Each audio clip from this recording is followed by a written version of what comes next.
You love me, don't lie. This episode of the Feelings Over Facts podcast is sponsored by our YouTube channel. Head over to YouTube.com/Feelings Over Facts podcast. Give us a subscribe and a like, and tune into our live streams.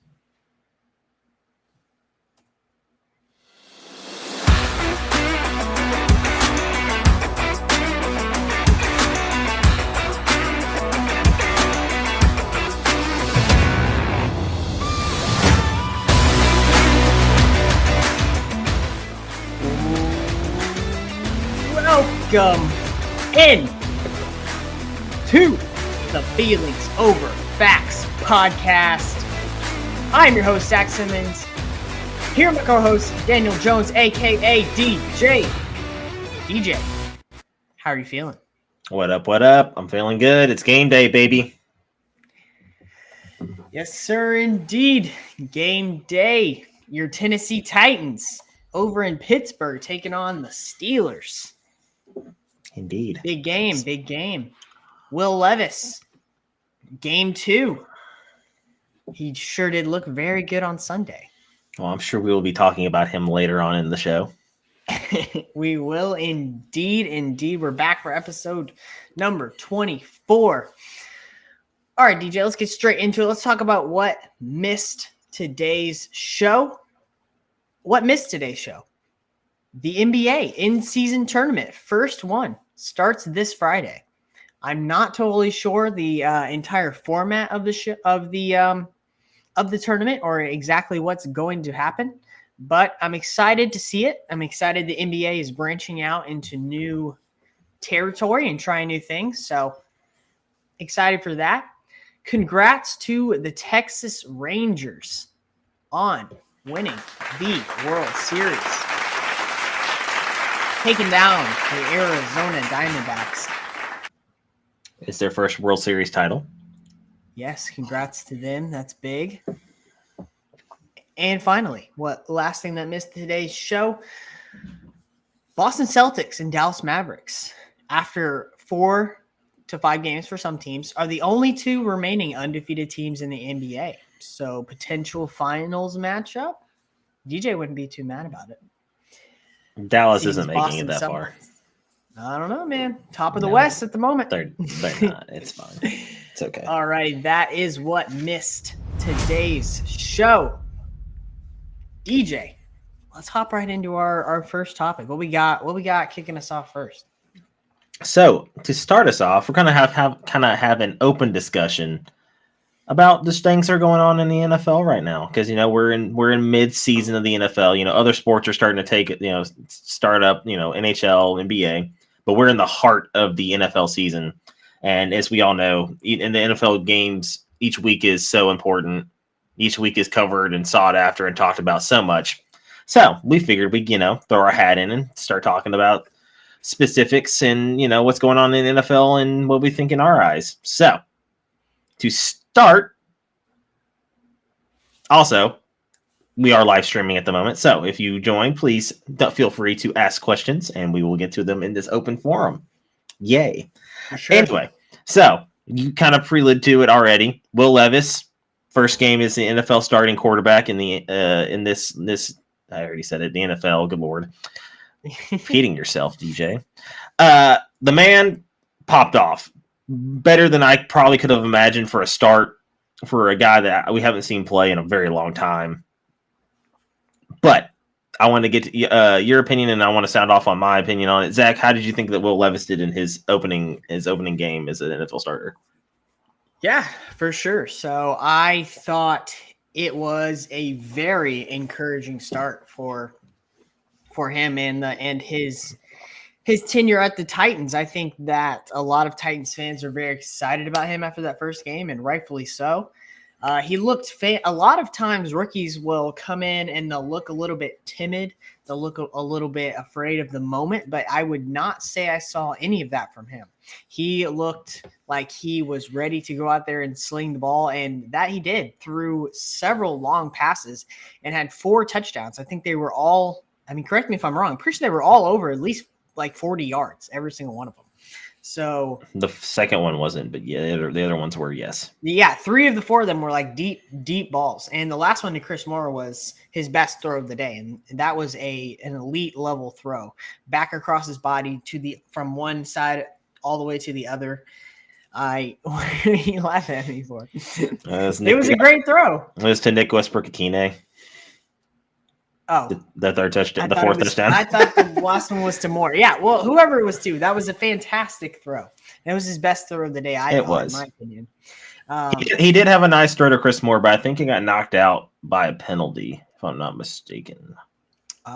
Maybe that's what I'm thinking of. But I think I'm definitely thinking of the touchdown throw to Ikhine, because that was the one where he was on like the right side of the field and he threw it all the way back to the left side of the end zone. Yes. The one he just dropped an absolute rocket dot down on him. Yep, that was a fantastic throw. It was one catch that Nick Westbrook-Ikhine had, and it's for 33 yards. And I thought it was hilarious after the game. Vrabel was like, "Yeah, it was a great throw. Yeah, Nick Westbrook-Ikhine got up to 21 miles per hour on the route, so it's really all him." I was like, I mean, it wasn't bad, but shout out Westbrook-Ikhine. So great touchdown catch there.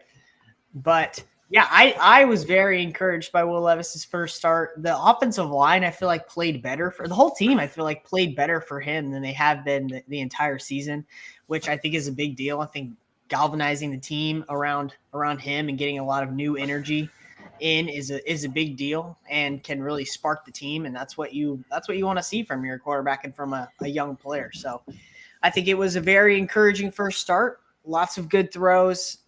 I am excited to see what he can do next. If he can go into Pittsburgh in a hostile environment, in a cold game on the road against a good defense and a good coach and come out with a victory, I will be even more impressed.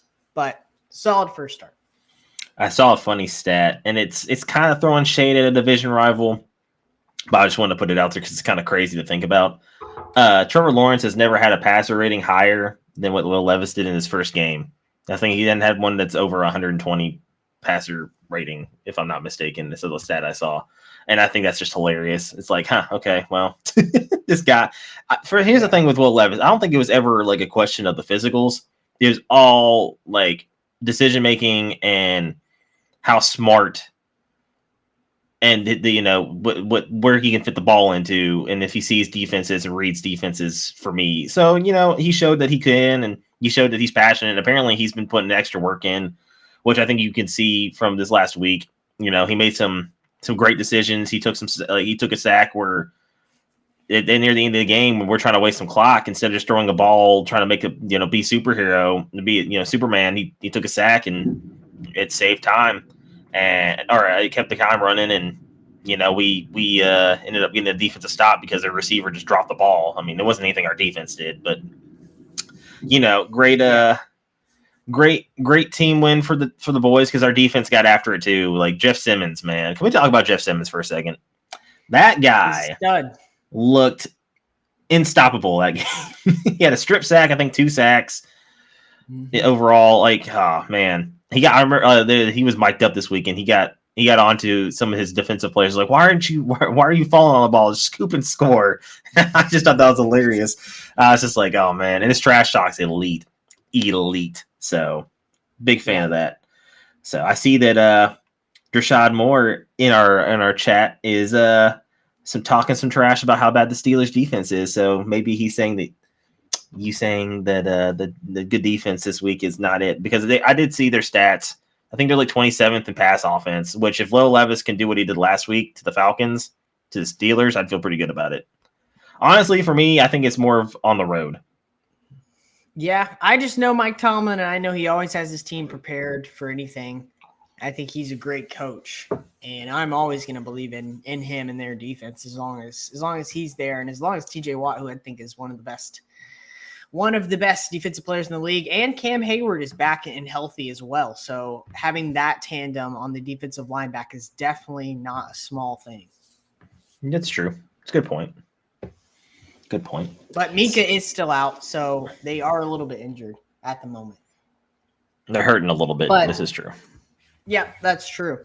So yeah, great first game for Will Levis. What we saw did you have anything else you wanted to say about Will Levis, TJ? Nothing specific. Did you cover it all?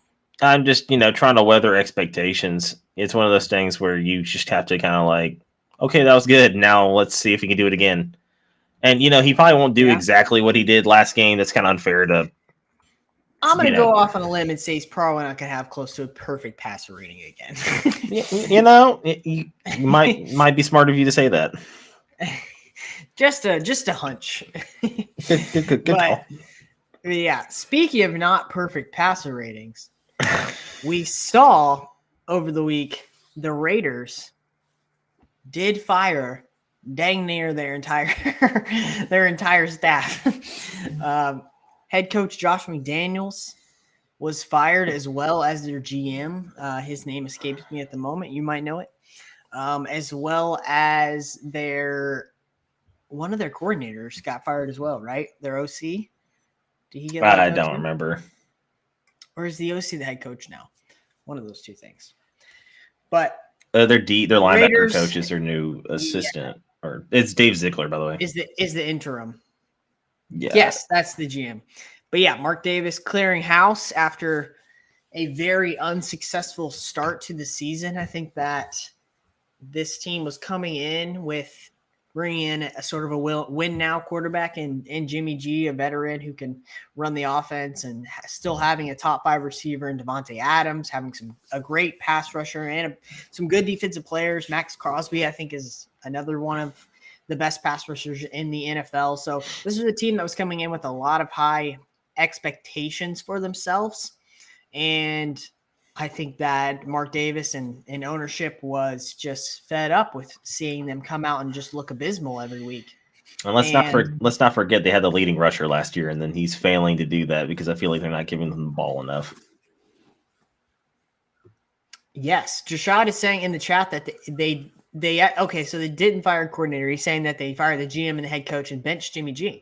I did not see the bench Jimmy G news, but I'm not surprised by that. Aidan O'Connell, the rookie, is going to start the rest of the year. Okay, I like that. I think he looked pretty good in the one little bit of this because he played earlier a few games ago whenever Jimmy G was hurt, and he didn't start, but he did come in at one point. He got rocked. Yeah. Or Brian Horner was playing as well. So I'm pretty sure. I'll pull up his stats. We'll see. But yeah, I think he will be a good change of pace because he does have a rocket arm. He can throw the ball very far. So seeing him with Davante Adams, I think could be a little bit of maybe of what the team needs. I mean, they are just, the vibes were just down for the Vegas Raiders at this point in the season. Everybody in the media was just highlighting how all of the throws that Jimmy G was not being able to make. And I think that we're seeing that Jimmy G is not really that good of a quarterback. Surprise, surprise. So many people were hyping him up whenever he was with the 49ers and they were having all this success. And then he leaves Shanahan and he leaves all those wonderful skill position players he had and that amazing defense and offensive line. And now he is getting benched for Aidan O'Connell. So, oh, how the mighty have fallen in that regard. So a pretty predictable fall from grace for old Jimmy G. And Aidan O'Connell's first start, he had 238 yards and 1 interception, but he did get sacked 7 times. So I would say that his team did not help him out much. Personally, certainly not. But I will say he did get the ball to his playmakers. He did throw the ball to Josh Jacobs and Davante Adams 8 times each. So he at least knows where that's what the fans want. They want to see the ball goes to their best players. He knows where his bread is buttered. In some sake. You always got to know where your bread's buttered. Indeed. I mean, so many people don't nowadays, For me, it's I don't understand how Josh McDaniels keeps getting jobs. Like, if you want to go back to New England, that's fine, because I think that he can work under Bill, and Bill can, withstand whatever he, throws out there. But I mean, and I get you have to have some kind of confidence when you're coaching in the NFL. But I mean, he literally was saying, Like I think there's people that have him quoted saying like I can turn any high school quarterback into an all pro in the NFL, and I was just like that's just not true. He was terrible in You can Denver. turn Jimmy G into an all-pro. Right. He was terrible in Denver. He was terrible, or he kind of tried to screw over the Colts, but it ended up working out better for them, I say. Yeah, it seems like they dodged a bullet in that. But I mean, can we really say that because their coach got fired after the one that they hired before? It was like it was with Frank Wright. Yeah, he got fired, and Frank Wright's not that good either. So honestly, I feel like the Colts are just okay. Like they're fine where they're at. But like, I mean, I think we're seeing that some people are just better as coordinators, and McDaniels is looking like he might be that. Yeah, I agree with that, and I mean, some of their decision making on the rosters and everything like that have been questionable. So I understand why they got rid of the GM. I think it was a lot of it was a culture thing. I think that they lost the locker room. You lost one of your best players as a head coach. You can't do that if you want to stick around. Personally, that's what I believe. So, I think the writing was on the wall. Was Mark Davis gonna fire him, and he finally pulled the trigger. Which I was talking to a Raiders fan the other day online, and he's saying how this might be the biggest win of our season is getting rid of McDaniels. And he's like, when you have a trash fan base, or not a trash franchise like the Raiders are, you have to take any win that you can. And I was just like, dang, that's sad, but I guess it's true. Very sad that the highlight of their season thus far is getting rid of him. It would seem they've been very mid in general, so that's fair. And they also had a team meeting where they came out and was like, hey, let's just get everything out on the table and just say what we need to say. And Devontae's like, I came here to play with Derek Carr, and now he's gone, so I'm upset. But now I got Jimmy throwing me balls. Yeah, but not even. So he's not even doing that either. He's doing it in his vicinity, not even at him. So I understand. I understand the frustration. I mean, you could tell, which I think is a good thing if you're a Raiders fan. You see that this team is tired of losing, and their biggest players and their most famous, like their fan favorite players, are all just tired of having to deal with it, honestly. And I think that's reassuring. I also think that the guy that I think is Antonio Pierce, former linebacker, played for the Giants when they won a Super Bowl. Great interim. I think he can turn the culture around. I think he's the right guy. He can bring the locker room back together. It wouldn't surprise me if this week, if they came out and somehow found a way to win, just in general. Yeah, I mean, we see that a lot with whenever teams fire their coach, they get a little bit of a momentum bounce because they feel like they got what was wrong out of the room, and everyone's hyped up, and they go out there and they play really hard. I mean, we saw this last year with the Colts and Jeff Saturday. I mean, I would not say Jeff Saturday is a good coach, but they were sure playing hard, and they won a few games with him. So, and then they also gave up the biggest. We see this. They also gave up the biggest comeback in like their franchise, either the franchise history or the NFL history. They're up like 30 something to nothing. Let the Vikings come back. Yeah, I agree with you, Shad, on that. Drashad in the comments said they're playing the Giants, so not a huge leap. 100% agree. This is one of those games where I feel like good matchup for them. Well, yeah, and they're also favored, which you fire your head coach, you don't expect, and GM, and like kind of have like a locker room like regroup thing. You don't expect your team to be favored. And bench your starting quarterback. Yeah, but here we are. I mean, that's how bad the Giants shows you how bad the Giants are doing. Which, speaking of which, rolls right into the next conversation I want to talk about. How insane is it that you get a backup quarterback for your backup because Daniel Jones is hurt, as we all know. Tyrod gets hurt. You bring in a backup quarterback that can't throw the ball except to his running back. Tommy DeVito. I mean, I get it. Like, it was nasty, bad weather game.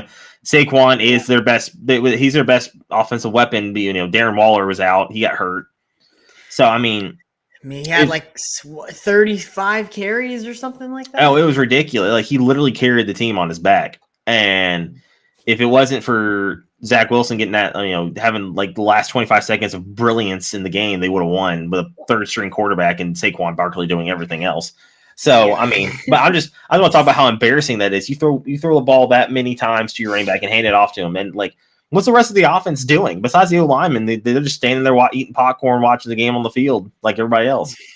Yeah. I mean, that was bad. That's just bad football in general. So, I mean, Not great football coming out of New York at the moment. unless you're in Buffalo, but that's about it. Yeah, very true. All right. Let's see. What else did we want to discuss? What else happened last week that was crazy? Oh yeah. The Broncos beat the Chiefs. Apparently it's really hard to beat a team 17 times in a row. The Chiefs found that out. But I think it was a classic. I don't know how I didn't see this with my bets from last week, but it was a classic look ahead spot for. I said it was for the Dolphins. I forgot to mention it also was for the Chiefs, looking ahead to Germany against one of their biggest competitions in the AFC. I think that I'm not going to look too much into this loss against the Broncos for the Chiefs. I think they were really looking ahead to this game that they got Sunday morning against the Dolphins. I mean, they looked just out of it. I mean, there were apparently Patrick Mahomes had the flu. So I don't know. I'm not going to read too much into that, but that was the biggest upset of the week, I would say. It was, but here's my response to that. And the only person that I can't say, because I'm not a pro athlete and I haven't played on that pro level, but Kobe Bryant, the great late Kobe Bryant, says no matter how much crap you're going through, you still have to go out there and perform. And let's just be honest, Mahomes didn't come out and perform. He probably did have the flu. That's probably true, but when you're getting paid that much money and you're probably the best quarterback, you're not allowed. Like, I guess people expect, and you're not allowed because of fan bases and everything like that, expect you to play at your best regardless because you play once a week. Yeah. Especially in the NFL. So, like, especially when you're Patrick Mahomes. And is that fair to have that expectation on him? No, it's not. But this is where we are. people would say he's the unanimous best quarterback in the NFL.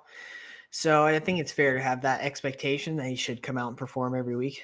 But we also have to give credit to the Broncos defense. They played really well. I mean, you hold the Chiefs to 9 points? That's insane. That's really good. Talk about inconsistency. How do you get a 70 bomb put on you, and then a couple of months later you're holding Patrick Mahomes to 9 points? That is some high level consistency. Right? That's the NFL for you, man. You never know what's going to happen, and that's why we love it. So. Very true. Oh, also Bryce Young got his first win as well. That was another thing. We saw number 1 versus number 2 pick battle it out. Wasn't that great of a game, but it wasn't terrible. A 15-13 win for the Panthers. Look what happens when Frank Wright's not calling offensive plays. Yeah, I mean, I wouldn't say their offense looked great, but they did win, so that's something. It's something. Kevin Byard's first game with the Eagles, they did not hold the Commanders to very few points. Actually, is one of the Commanders' best offensive games this year. Pulled out the win. I mean, they probably should have. The Eagles are a better football team than the Commanders, 100%. And then the Commanders kind of just shipped off half their D-line. Yep. They did. Like, you know what? We can't beat the Eagles, so here you go. Well, Chicago have this one. San Francisco have that one. Yeah, crazy trade, deadline trade. I mean, not really that was a pretty crazy trade, but not a lot of true crazy trade deadline trades. Not as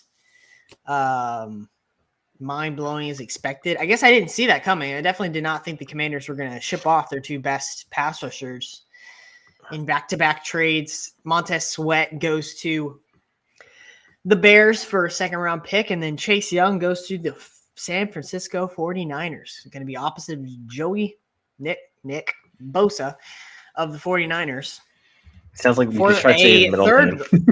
Yeah. Like Joey Nick Bosa.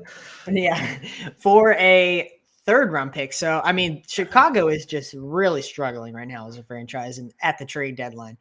You give off a 2nd-round pick for Montez Sweat, whereas a 3rd-round pick went for Chase Young, and I would say Chase Young is probably better than Montez Sweat. He's got higher upside, but at the same time, he has not been on the field long enough to say that he's like better, in my opinion. I think that the Bears did overpay, because honestly, it kind of shows you which franchise is just better overall, top to bottom, which is the Niners, and then which one's not. They didn't allow themselves to get tossed around by a deal that they probably shouldn't have done. I mean, don't get me wrong, Montez Sweat, good player. I don't know if he's worth a second round pick, but I guess if you really believe in the guy and you're planning on re-signing him, that makes sense. The long run. I get it, but at the same time, it's just they're going to have a lot of cap this next offseason. The most cap. So they're going to be able to sign a lot of really good a lot of players because they have a lot of holes. They have a true number one receiver in DJ Moore, who they believe in, who I think is quite good. They have a quarterback still on their rookie contract, which is what allows them to be able to sign so many players. And we've seen in the last 20 Super Bowls, and 9 of them have come from teams that have a quarterback on the rookie deal. So I think what they're really trying to do is they're trying to make their team as good as possible to really make a run at it and truly see what they have with Justin Fields and see if they're able to make any kind of push to be a good team soon. I don't know if it'll work out for them because I don't know if I truly believe in Justin Fields from what I've seen from them this season, but I think that is their plan, and you got to support them going with a plan. We're around mid-season, so I guess it's fair to talk about a little bit of maybe some mid-season MVP, who could be a mid-season MVP thus far. I think there isn't really any true standout quarterbacks that I would say are head and shoulders above everyone else. So I think you really got to start having a real discussion about if the MVP could come from a non-quarterback. And the 2 names that come to my mind, you're not going to like one of them, is Tyreek Hill and A.J. Brown. Have really been spectacular this season. Okay, let's take a second. I don't hate A.J. Brown. I wish he's still in Tennessee. Never did hate him. It's not his fault he got traded. I mean, you don't like the trade that they made. No, I don't like the trade, but what Titans fan does? Let's be honest here. Yeah. But no, I agree with those. Those are both, Tyreek broke the record, first player this fast to get to 1,000 yards. That's 100% of an MVP caliber player. 100% agree with that. I think that's what we're going to have to see if it's going to be a non-quarterback, is we're going to have to see a skill position player break some records. It's going to have to be like a running back breaking Eric Dickerson's yards record, or what we're seeing with Tyreek in the yards. So that's honestly what it's going to take because of how much the MVP is a QB award at this point. They honestly need to have they don't even need to call it MVP anymore. They need to call it best quarterback award and then best offensive player award. And just don't even have an MVP. Let's just call it what it is. Because at this point, that's what the MVP is. I will still go to my grave saying that the year that Derrick Henry had over 2,000 yards rushing, if you get a 2,000-yard rushing running back in this league, with it being such a passing league, you have to give it to a 2,000-yard rusher. And it's only happened 8 times. It's not like a super reoccurring thing. This is history. So, that's super biased in my opinion. I'm literally wearing a Derrick Henry jersey. I'm literally wearing a Titans hat / Oilers hat. I get it. Yeah. I'm not completely unfair. I get it. It looks super biased, but I'd say that about any running back that gets over 2,000 yards. If Christian McCaffrey got over 2,000 yards rushing, give him the MVP because he's probably also got 1,000 yards receiving. No, it doesn't. But also, if McCaffrey had 2,000 yards rushing, he probably has close to 1,000, or if not over 1,000 yards receiving as well. So he'd be insane. Yeah, and he's got a dang near touchdown every single game this season. I think he does, doesn't he? I think so. I don't know if he got. Yeah, I guess he does have a touchdown every single game. So yeah, that'd be someone else I'd look for, but I don't know statistically if you would be able to put him up there and have an actual argument over a quarterback right now. Yeah, that's true. Very, very true. Any other trades at the deadline that caught your mind? Well, I have all of the trades up on my laptop at the moment. We talked about the Kevin Byard one last week, so I'm not going to really touch on that too much. Yeah. It's interesting to see that, the Vikings went and got Josh Dobbs. It looked like that Arizona was just done with him, which I think we all knew that something like that was going to happen with, Kyler Murray coming back. So I get that. But at the same time, he hadn't played bad. So I don't hate the move for the Vikings. I know that, them losing Kirk Cousins, which is another thing we could talk about. Kirk Cousins being out with a torn Achilles is huge.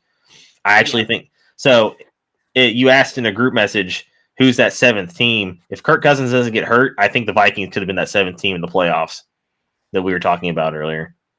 Yeah, so let's reference what I was talking about. So in the NFC, there's 5 teams that I would say are locks to make the playoffs. Like, no doubt, 100% going to make it. And that's Philly, 49ers, Dallas, Seattle, and Detroit. Somebody's got to win the NFC South. They're all bad, but one of them's going to win it. That's going to be the 6th team, which is going to host a playoff game, which is going to be pretty funny. And then if you look at the NFC standings, there's 7 teams that make the playoffs. So there's going to be a 7th team. And if you look at the NFC standings, there's no one else that's even remotely close right now to making it. And no teams that are looking like they're good. I mean, the Commanders are looking all right. They have a good record, but they're sending off some of their best players. So that doesn't really make sense. I mean, maybe whoever doesn't win the NFC South, because they're all kind of close. I don't know. There's not really any good, like the Saints, any good 7th team. Yeah. Like if for some reason the Falcons still win the division. Yeah, but the Falcons or the Saints don't win it, but they're close. I can see them. So yeah, exactly. So but like I said, like I felt really good about the Vikings in general if Kurt stays healthy, because he puts up yards and he's smart and he's not a bad quarterback. Like he's not. It goes back to the whole conversation: elite quarterback versus just game managing quarterback. But like Kurt's solid. I'm never gonna say like he's the guy that's gonna get you a Super Bowl, but like if you need consistent quarterback play, Kirk Cousins can get you that. Yeah, if you say who's the most average quarterback in the NFL, like 9 out of 10 sports fans are going to say Kirk Cousins. Like he's not terrible, he's not amazing. Like he's like, he'll get her done. Hey man, but yeah, so I'm excited to see what Josh Jacobs can do in Minnesota. He was looking really good with the maybe not really good, but he was looking pretty good with the Cardinals. And now he's going to be having Justin Jefferson come back off injury soon. Jordan Addison has looked great. So be interested to see what he can do with them. Very much so. Besides Leonard Williams going to the Seahawks, which I think is a good, interior pickup. The other trades are kind of like Donovan Peoples-Jones going to the Lions. Like I really don't understand why they needed him. I mean, the receiving core's okay. Depth, I guess, yeah. I mean, besides that, and then we already kind of hit on Montez Sweat and Chase Young, so it's pretty much all the big guys for me. Yeah, that kind of covers the trade deadline. DJ, what we got next? We talking some college football? We are talking college football. So, as we all know, the college football playoff rankings, the first ones just came out. The CPF or CFP, CFP rankings just came out, and I want to see your opinion on what do you think of the first playoff rankings. Obviously, now this doesn't super matter in the end all be all. This is honestly just a talking point, something that we could talk about, look at matchups, see where people line up in their eyes, the committee's eyes, to see who has a shot and even making the playoffs for the college football this year. For me, personally, I don't know. So we've kind of hit on this on the podcast before. So I'm gonna go over it again. I have said this year that I don't see one elite team. I think there's a bunch of really good teams, but I don't see that one like last year or the year before that Georgia. Like Georgia was far and away the better team in the nation that year, and I don't think that was really a part up for discussion. Before Hendon Hooker got hurt, Tennessee was up there and really good teams, at least elite offenses. I won't say elite defense; they're good enough to get them wins. But this year I still think that. Giving Ohio State number one, I get it. They had 2 pretty tough wins. One's against Penn State, which you're more high on Penn State than I am, and then Notre Dame, which they have them in their top 25 as well. I do think that sometimes they do put teams in the top 25 to kind of help their argument. Like, look, this team had a good win. This team's ranked this. Georgia hasn't really played anybody, honestly. Let's be completely everybody in their schedule's been bun, so I couldn't really 100% put them at number 2. Michigan number Michigan. Yeah, Michigan, the exact same argument. Exactly. Honestly, I'd maybe put Florida State up there because they have gotten big wins. Like LSU. LSU was a good win. And they throttled them. And then they beat Clemson, which they're not as well. But they have a couple unconvincing wins as well. I think they haven't looked as good as Michigan and Ohio State and Georgia have. Like they barely beat Boston College. Struggled a little bit against Duke. Yep, Duke gave them a little run for their money, but they ended up winning that one pretty convincingly. But Duke's a decent team. Mm-hmm. And then beat LSU bad, which is starting to look better and bit more and more like a great win because LSU has been, since that game, a great team. So I think that you could put Florida State above Michigan or Georgia just because they have a little bit of better wins. I don't think you could put them against Ohio State. I think Ohio State is probably, in my eyes, the non-negotiable number one at this point.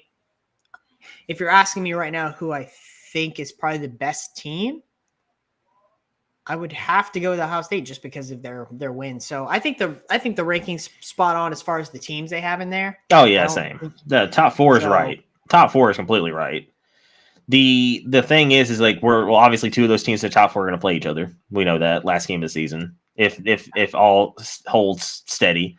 We already know that Washington, they got a big game coming this weekend against USC. Got to beat Penn State. They do. That's gonna be an interesting one. There's some teams I think have a chance. I think Florida State's probably gonna run the table. I think they're okay. Obviously, there's gonna be some trap games. You gotta make sure that they get through to beat the teams that they're supposed to beat. But I mean, Michigan and Ohio State play each other. Can Georgia? There's some tough games from Georgia here. Like, let's talk about it here for a second. Missouri, who's 12th in the nation, that's who they play this weekend. I don't think that's a cakewalk. Going to Neyland in Tennessee, one of the hardest places to play in football, in college football. I'm not a Tennessee fan. I'm not a Tennessee homer when it comes to college football at all. That is one of the toughest atmospheres to go play football at. And that is going to be what they call lit. If Brock Bowers is not playing, I 100% think that Tennessee could put them on upset alert. I'm saying that now. Definitely. This is ahead of time. That's not a hot take in my opinion. Georgia will be 9.5 point favorite going into Tennessee. I would 100% take the Tennessee spread if that's the case. I would say it's probably going to be around there. Even though Joe Milton probably might throw the game for him, but I still think the game would be close, personally. We had a big upset this weekend with Oklahoma getting beat by Kansas. That was a big one.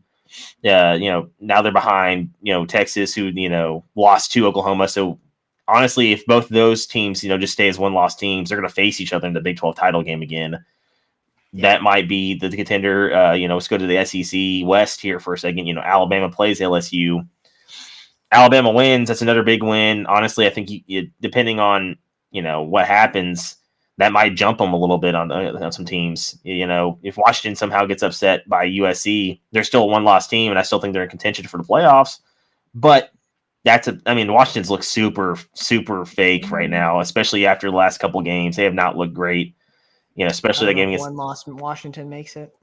Well, if they beat Oregon again in the Pac-12 title game, is what I'm saying. If Oregon stays it runs the table as well. I guess it depends who else is at where. Right. And on the flip side, LSU upsets Alabama and Tuscaloosa this weekend. That immediately puts Ole Miss back in the conversation to go to the SEC title game because they have a win over LSU. Yes, they have a loss against Alabama, but that's a three-way tie as of right now. LSU's got 2 losses, but conference-wise, I think they would put Ole Miss up there. Like, they would be right back in that conversation. And they're top 10 for a reason. They're still lingering around. If they beat all the teams they're supposed to, they're still there. So I think, legitimately, 1 through 10, I could see any of those teams finding a way if they just, win out and hold out what they're supposed to do. I could have an argument for all 10 teams, in my personal opinion, and I may even have one for Penn State. But I think they'll have a lot of things happen that they can't control. They need Michigan. They need to beat Michigan, and then Michigan. They need Ohio State to fall. Yeah, but also when they still need Ohio State to lose to somebody else to get a chance at the Big Ten title. I still think they need Ohio State to lose 2 games. Yeah. So that's what I'm saying. Yeah. Well, I guess Ohio State could go, and then if Ohio State lost the Big Ten title somehow, they can make it. But long shot for them. I'm looking at Florida State's schedule right now, rest of the season, and I do not see a game where they're not going to be at least a 2-touchdown favorite the rest of the season. Maybe Florida. Miami's okay. Pittsburgh's trash. That's who they play this week. Miami's going to be their biggest trap game, I think. Miami, honestly. at least that game's at home. They got to play Florida in the swamp. That's That'll fair. be interesting. And I was looking at Ohio State's rest of their schedule. They play at Rutgers, Michigan State at home, Minnesota at home, and then they go to Ann Arbor. That's not, besides Michigan, that's not a tough schedule. Certainly not. And then, looking at the rest of Michigan's schedule, if you will hold on for a second. State and Ohio State left. Those are Purdue, Penn State, at Penn State. That's the big key. It's going to Happy Valley and trying to but just beat Penn State. And I've heard people talk about how this Michigan team is one of the better college football teams. That, I think PJ Fleck said is one of the better college football teams he's ever seen. That might be true, but the best college football team he's ever seen. That's true. Thank you. But I mean, they had to play Purdue. Purdue, as we all know, shows up randomly in games that you don't think they will. Weirdly enough, they're not a good team, but hey, they've beaten Ohio State in big games and thrown a wrench into the Big Ten, title picture a lot. Penn State we talked about, and then at Maryland. I mean, Maryland's not a terrible team. They're not great, but I mean that could be a tough trap game. You're looking ahead to Ohio State. You're bringing up look ahead games in the pros. I definitely think that happens in college more than it does in the pros. Yeah, especially with a big rivalry like that. Yeah, exactly. So, but certainly. I mean, I have a question for you about college football. Sure. Who is your team that is outside of the top four that you feel most confident about making the top four? Outside of the top four that I feel most confident. We all know that this top four is not going to stay the same because it never has. The first top four that in college football playoff ranking history has never stayed the same. Yeah. That's true. I mean, it just goes to show why there should be more than 4 teams, but well, that's happening next year, so it's fine. Discussion, yeah. It's a tough one. Oregon? Probably Oregon. Over Washington, even though Washington beat. Do you think Oregon beats Washington in a neutral site game? Yeah, I think Oregon. I think it's going to be tough for Washington to beat them twice. That game could have gone either way. Oregon probably should have won it. And that was at Washington.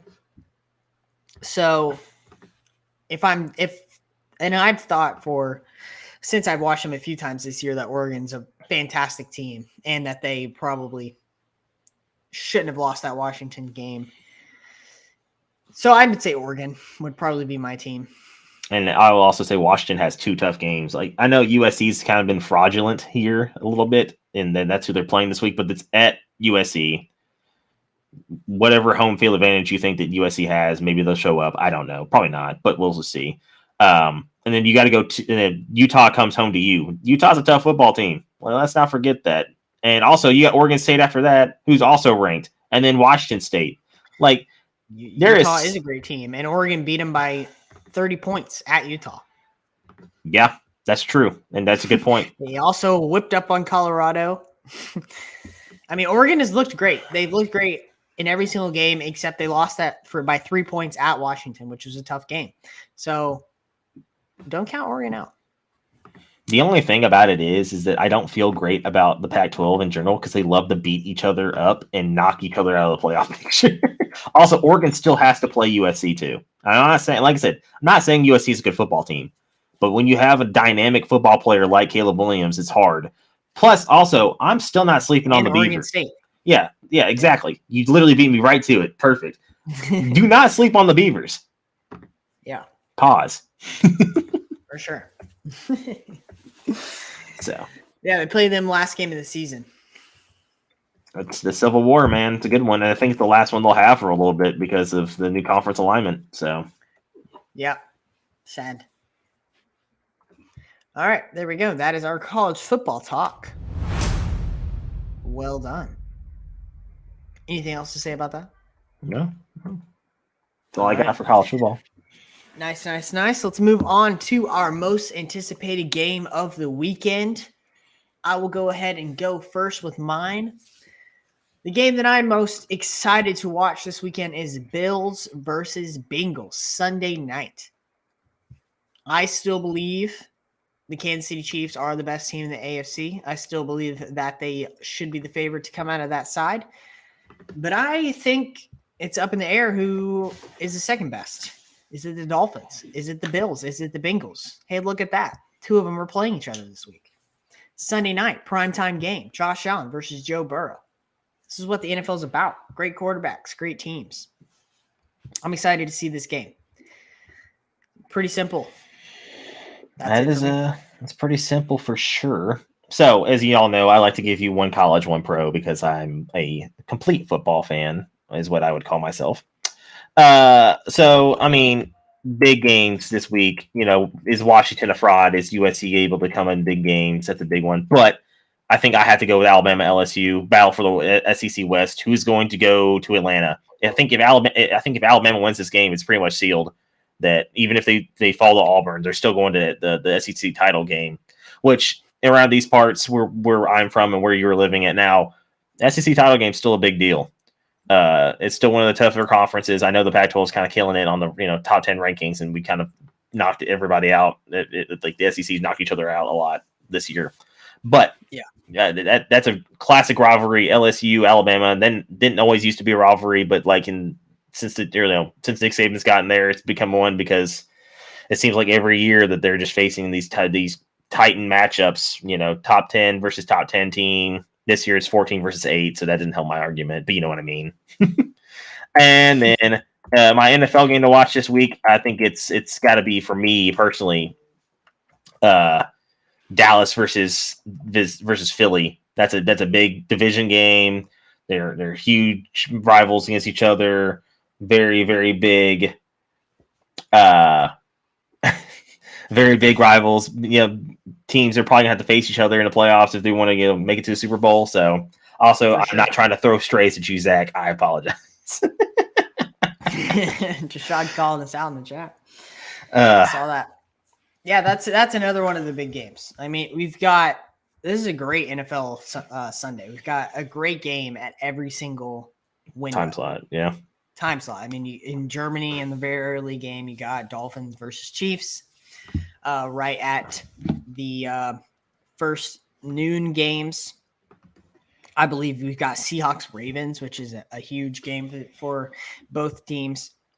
And then the game you just said is in the slot after that, Cowboys Eagles, and then Sunday night Bills Bengals. So got a great game in every slot. So great weekend for NFL football for sure. Prop your feet up and get ready, except for me because I had to work. Boo. Yeah. All right. On to the most profitable segment in all of sports. The feelings over facts bets of the week. DJ, I'll let you go first. Okay. So I went 2 college and 1 pro this week. I know there's some big games, but I didn't feel like trying to bet on them because I know I'm just going to get it wrong. But I'm taking the Tampa Bay Buccaneers plus 2.5 against the Texans. I feel pretty good about that. Every single time I've gone Tampa in this segment, I feel like it's worked. So I'm riding with that one. Covering the spread plus 2.5. Definitely think that they can beat the Texans. Then I don't know why I'm doing this because I did it last week off stream, off podcast, and it did not work because I don't know why I trusted Florida, but I did. But this week, I'm going plus 15 for Missouri. I think they covered the spread, but I do think Georgia still ends up winning. I think this game's going to be competitive. I think Missouri can move the ball down the field, but going to Athens is tough. Played them close last year. They did. And I think they're an even better team than they are this year. So there's that. And then I'm calling the upset. USC upsets Washington. I can see it. I don't think USC loses 4 games in a row. So I like that call.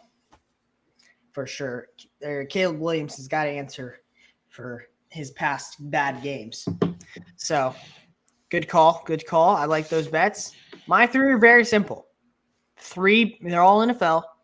3 huge games. What wins? He went the mainstream route. What wins in the NFL? Great quarterback play in big games. I've got the Chiefs -2 against the Dolphins in Germany. I've got the Bengals -2 against the Bills on Sunday night. And finally, I've got the Baltimore Ravens -6 against the Seahawks on Sunday morning. I think we're going to see 3 masterclass games by Patrick Mahomes, Joe Burrow, and Lamar Jackson. So those are my 3 bets of the week. I love them all. 6-0, DJ. I can feel it. To be our first. Yeah, 6-0 last week you tried to fade me and it didn't work. It did not. I did not know Will Levis was him. All right. Finishing up with our feelings of the week. I'll go ahead and go first.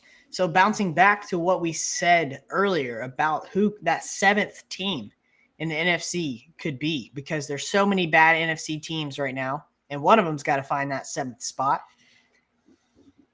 I think I found the team. I think that the Green Bay Packers are going to bounce back from being 2-5 right now, and they are going to make the playoffs as the 7th seed. They've lost a few close games, a few games they should have won. Jordan Love has had spots during the season where he's looked pretty decent. They're starting to get healthier. I didn't like them trading away one of their best cornerbacks, but they did it. I think Old man Rasul Douglas. Packers. Yeah. I think the Packers could be that 7th team that makes the NFC playoffs. They're currently 2-5, but I could see it. That's my feeling of the week. All righty then. So my feeling of the week is Will Levis, don't hurt me, because I've been hurt too much before. Don't bring me in. Don't. Oh, I'm not done yet. Don't bring me in. Don't tell me you're gonna promise me the world, and then pull the rug out from underneath me. Is that what he told you? Don't do it, Will. I've had to do it too much. My heart can't take it no more. I need a quarterback. I need one. One that's not gonna play with my feelings, play with my emotions, and treat me like a king that I am. Don't do it to me, Will. That's my feeling of the week. Fair enough. I love it. Well done. Hey, that game starts here in an hour. So let's go ahead and hop off DJ so we can watch that. Thank you for joining us once again for the Feelings Over Facts podcast. I'm your host, Zach Simmons. He's my co-host, Daniel Jones, a.k.a. DJ. Good morning and good night. Tighten up.